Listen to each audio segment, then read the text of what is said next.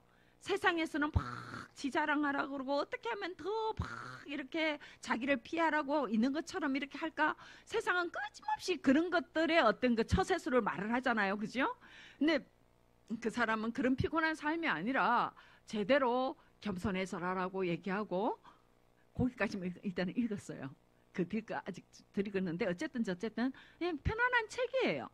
근데 제가 그걸 읽으면서 이 내용이 바로 우리가 예수님 안으로 깊이 들어가고 성경을 깊이 알게 되면은 자연적으로 우리 몸에서 나타나지는 그런 어떤 그 윤리적인 부분들이더라고요. 행동적인 부분들이더라고요. 그러니까는 뭐냐 하니까 정약용이 목민심서에서 어떤 공무원들이 이 지도자들이 백성들을 얼마나 사랑해서 어떻게 행동해라 이런 것들 이렇게 쫙 나열하면 그런 거하고 다 같은 맥락이에요. 되게 훌륭한 책이에요. 그래서 제가 그때서 이게 좀 멈칫하게 됐어요. 거기서 성경에서는 세상의 사람들은 그런 것들 어때요? 좋아하는 사람들 되게 많거든요. 이 불교의 책들 왜 쓰들이 유명한 분들이 이게 적어놓은 책들도 되게 인기 많잖아요. 그런 맥락 비슷해요.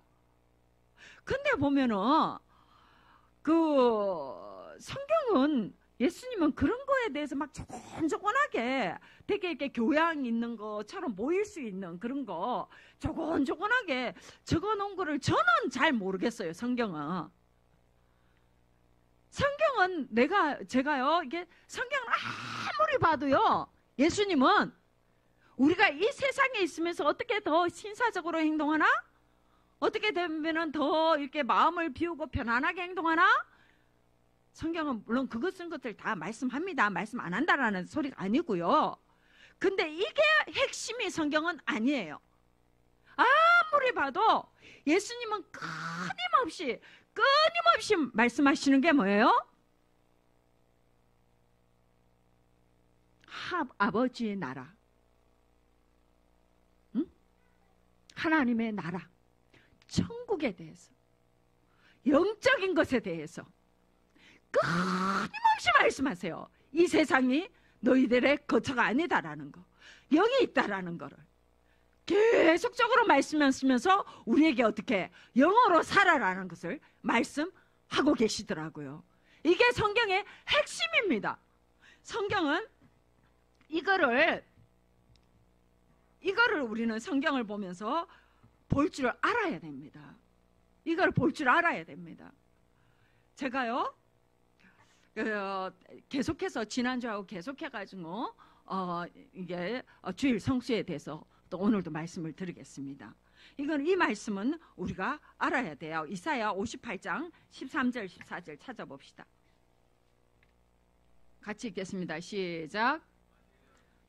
내 발을 금하여 내 성일에 오락을 행하지 아니하고 안식일을 일컬어 즐거운 날이라 여호와의 성일을 존귀한 날이라 하여 이를 존귀하게 여기고 내 길로 행하지 아니하면 내 오락을 구하지 아니하며 사사로운 말을 하지 아니하면 내가 여호와 안에서 즐거움을 얻을 것이라. 내가 너를 땅의 높은 곳에 올리고 내 조상 야곱의 기업으로 기르리라. 여호와의 입의 말씀이니라. 아멘. 자, 안식일의 핵심적인 의미가 무엇입니까? 자, 봐봐요. 오락을 하지 말으라는 게 더 핵심입니까? 그날을 존귀하게 여기라는 게 더 핵심입니까? 그날을 귀하게 여기라는 겁니다. 그날을 어떤 날이라? 여호와의 날이라. 하나님 앞에 구별된 날이라. 그러면서 주님 앞에 구별된 것으로 귀하게 여기라는 겁니다. 그날 어떻게 해요? 사사로운 말도 하지 말아라. 말도 조심해라. 말도 조심하면서 말을 어떻게 가식으로 호호호 하라는 뜻이 아니에요. 한마디 한마디 할 때 어떻게 해요? 더 하나님 앞에서의 관계성 안에서 말을 하고 더 그날 어떻게 여호와의 성일이라 거룩한 날이라 그렇게 그날을 존귀하게 여기라고 말씀을 하십니다. 그러면서 그렇게 하면은 하나님께서 그러면 어떻게? 네가 여호와 안에서 즐거움을 얻을 것이라. 내가 너를 땅의 높은 곳에 올리고, 주님께서 뭐라고 그러십니까? 나는 나를 존귀히 여기는 자를 존귀히 여기고, 네가 그날을 귀한 날이라고 하면서 주님을 계속 사모하면서 주님께 예배하기를 기뻐하고 즐거워하면서 주님 앞에 머무르면 주님께서 어떻게 해요? 내 안에 즐거움으로 가득하게 하시고 나를 땅에서 높여주시고 주님께서 이거를 약속해 주셨어요. 그런데 정말 안타깝게도 뭐냐? 이 안식일이요. 자, 이 안식일이, 자, 봐봐. 이사야 선지자가 이 말을 할 때에 이미 이런 안식일의 개념들이 이때에 이미 많이 없어졌기 때문에 이걸 책망하시는 거죠. 책망하시고, 이 이사야 선지자 이후에 거의 한 500년, 제가 지금 계산을 안 해봤는데 거의 한 500년 이후일 겁니다. 예수님 시대. 예수님 시대에는 그러면 또 어떻게 됐느냐? 이 사람들이 이제 깨달았어요. 이제 바빌론 포로도 잡혀가고 굉장히 험악한 시간을 지나면서 본인들이 이스라엘 백성들이 말씀을 지키지 않았다는, 율법을 지키지 않았다는 걸 깨달았어요. 그러니까 이제 율법을 지키기 시작하는데 이제는 율법을 얼마나 철저하게 지키는지 이제 계명에 없는 것들도 갖다 붙여가지고 이제 여기까지는 걸어가도 되고 저기까지는 걸어가면 안 되고 밀을 배고프니까 먹어도 되는데 밀을 꺾는 거는 안 되고 이런 율법 조항들까지 만들어가지고 이제 지키는 거예요. 예수님 당시에는 그렇게 지키는 거야. 그러니까는 예수님이 그들에게 이것도 찾아봅시다. 이것도 찾아야 됩니다. 마태복음 12장에 가보세요. 손 마른 자를 안식일에 고치시는 사건입니다.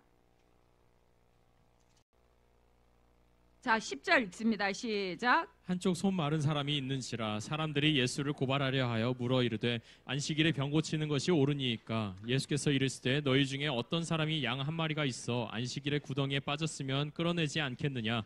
사람이 양보다 얼마나 더 귀하냐? 그러므로 안식일에 선을 행하는 것이 옳으니라 하시고 이에 그 사람에게 이르시되 손을 내밀라 하시니 그가 내밀매 다른 손과 같이 회복되어 성하더라. 아멘.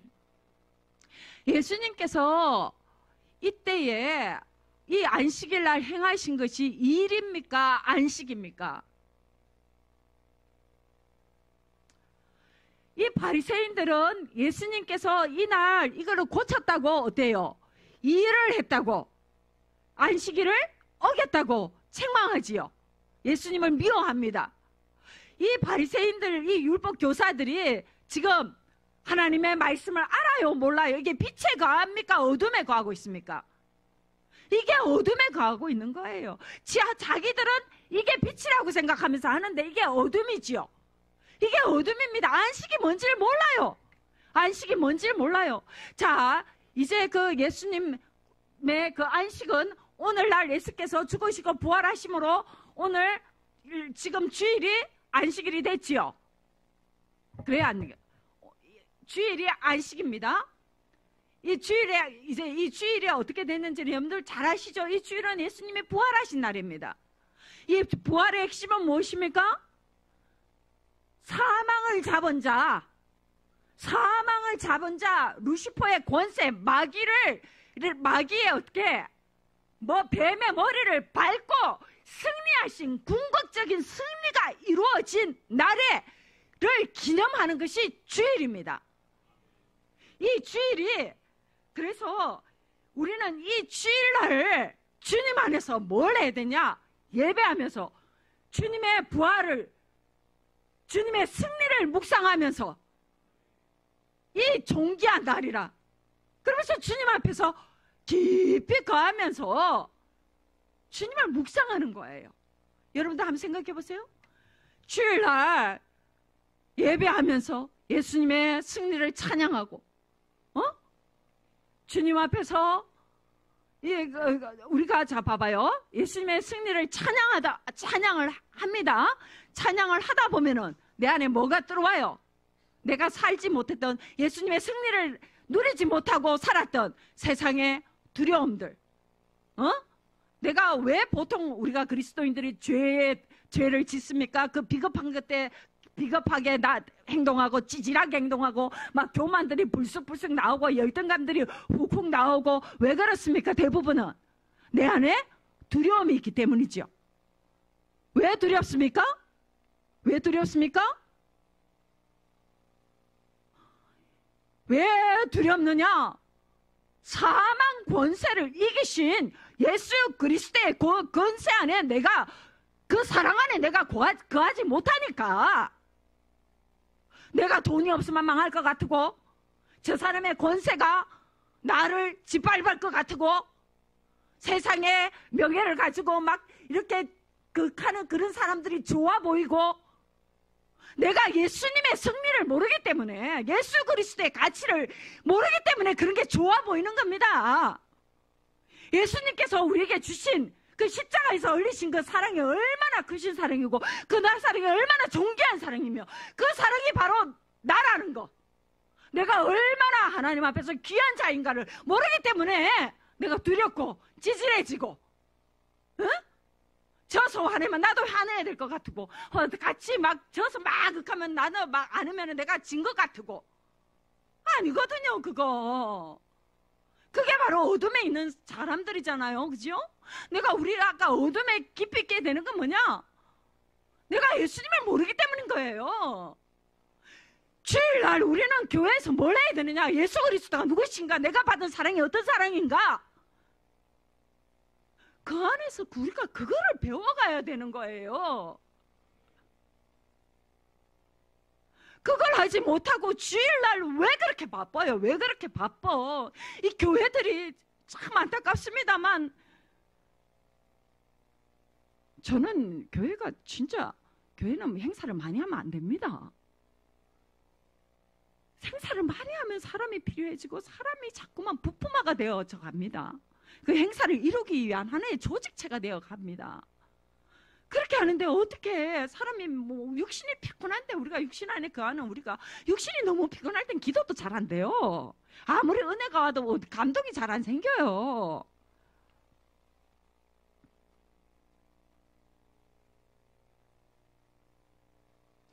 우리가 그래서 주일을 성수하면서 주님 안에 거하는 게 너무 중요합니다. 하나님의 예수 그리스도의 은혜 안에 깊이 들어와 있을 때에 어때요? 세상에 나가서 일주일 동안 살아갈 수 있는 그 승리가 어떤 것인지를 다시 한번 알게 됩니다. 내가 받은 사랑이 어떤 사랑인 것을 다시 한번 알게 되고요. 내가 다시 한번 어때요?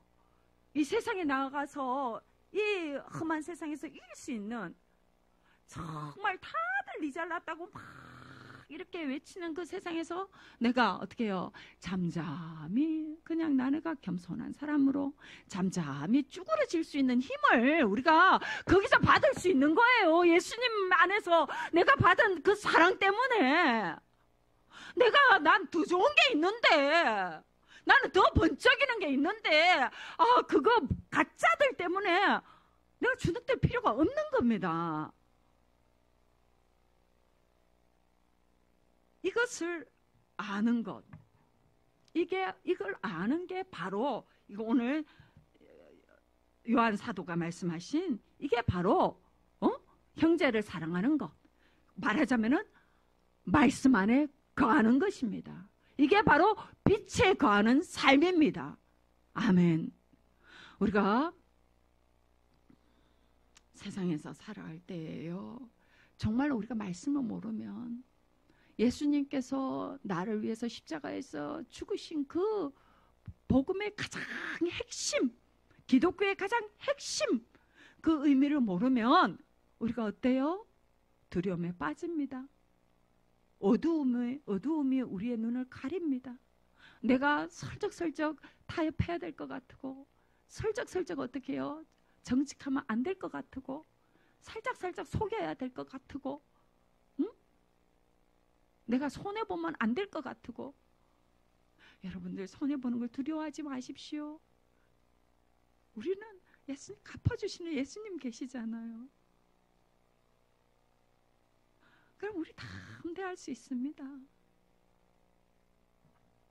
오늘 우리가 이 말씀을 가지고 하나님 앞에 기도했으면 좋겠습니다. 정말 우리가 이 세상에서 살아가는 동안에 정말 우리의 눈이 밝아서 우리가 정말 하나님의 말씀의 깊은 의미를 잘 알아서, 응? 제가 지금 계속 지금 주일 안식일의 문제를 지금 3주째 계속 지금 말씀드리는 것은 뭐냐, 이 시대가 주일을 너무 몰라요. 주일이 얼마나 귀한 날이고 얼마나 소중한 날이고, 그날의 그 깊은 안식 가운데서 주님을 만나야지만이 이 세상을 이길 힘을 얻습니다. 근데 이게 지금 이런 가르침이 제대로 된 가르침들이 많이 사라졌어요. 그러면서 이 시대에 바쁜 사람들 이 시대의 어떤 스타일들에 맞춰서 자꾸만 조금씩 타협하고 조금씩 타협하면서 다 보니 정말 이 주일 안에 있는 거할 때에 주님께서 주시는 즐거움, 이 말씀에 비추어서 회개할 때에, 여러분들 회개를 하면 어떻습니까? 회개하면 말씀을 들을 때에 마음에 찔림이 오면은 진짜 참 안타깝게, 찔림이 오면 자존심이 상한대요. 너무 슬픈 겁니다. 그런 사람은 진짜 너무너무 슬픈 사람이에요. 정말 불쌍한 사람이에요. 예수님 앞에 찔림이 왔을 때에 주님 제가 잘못했습니다 할 때에 그 순간 주님께서 나한테 주시는 은혜, 내가 이런 나를 또 사랑해 주셨구나 하는 그 감사, 그럴 때 넘쳐나는 그 생수, 그 기쁨, 이런 것을 맛보지 못하니까 사람들이 말씀 듣고 무슨 자존심이 찔렸네, 시험 들였네, 이런 이상한 소리들을 하면서 하나님의 말씀을 자꾸만 주의 종들이 담대하게 전가하지 못하도록 만들고, 정말 이거 진짜 우리 한국교회가 정말 회개해야 되는 부분입니다. 이런 분들, 이것을 이제 우리 사랑하는 우리 성도님들은 이 수준은 아니잖아요. 이제 여러분들은 이 말씀 들었으니까 여러분들 주변에 계신 분들에게 끊임없이 또 전해야 합니다. 이것이 주님의 말씀이라는 것을, 이것이 빛이라는 것을. 이 사명이 우리한테 있습니다. 아멘. 하나님 아버지 참 감사합니다. 오늘도 저희에게 주님의 말씀으로 가르치시니 감사드립니다. 하나님, 정말 저희가 받은 주님의 사랑이 얼마나 귀한 것인지, 주님의 말씀이 저희들을 얼마나 보호하시는지, 저희들을 얼마나 지키시며 저희들의 삶을 아름답게 인도하시는 이 보호장치라는 것을 저희들이 알 수 있도록, 그리고 그래야 해서 그 법을 즐거워할 수 있도록 저희 가운데 은혜로 주님 채워 주시옵소서. 예수님의 이름으로 기도드립니다. 아멘. 주의 이름 나 부르